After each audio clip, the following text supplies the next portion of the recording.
অবশেষে অনেক খোঁজাখুঁজি করার পর আমি পেলাম যে ভাইপো বন্দ্যোপাধ্যায়ের মাথায় কেন একগুচ্ছ ডিমের শুভেচ্ছা দেওয়া হয়েছে বা ডিম বর্ষণ করা হয়েছে। কেন জানেন?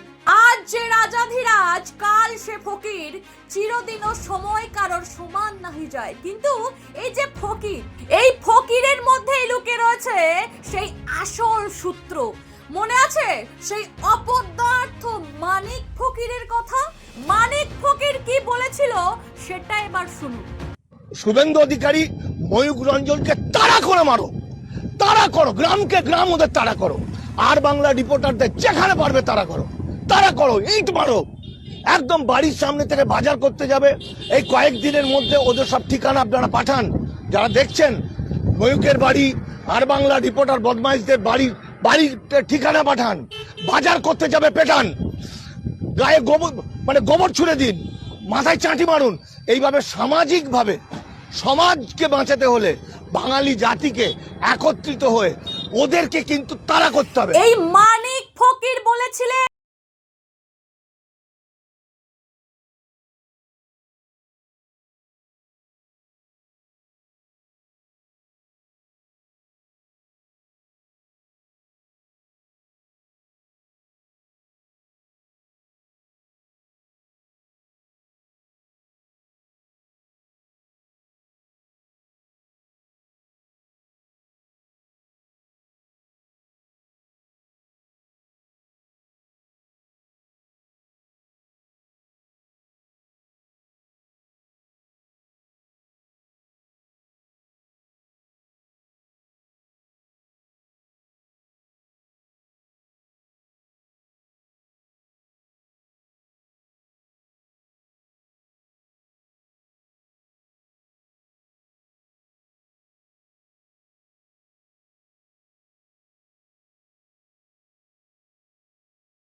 বিরোধী রাজনীতি করা ঠিক কতটা কঠিন ছিল।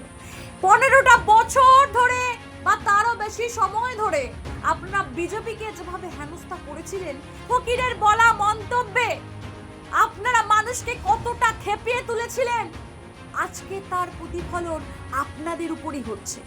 নিউটন তার তৃতীয় সূত্রে বলেছিলেন প্রত্যেকটি ক্রিয়ারই সমান এবং বিপরীত প্রতিক্রিয়া রয়েছে। তাহলে বুঝতে পারছেন নিউটনের সেই সূত্র কতটা মারাত্মকভাবে আপনাদের উপর প্রতিফলিত হচ্ছে।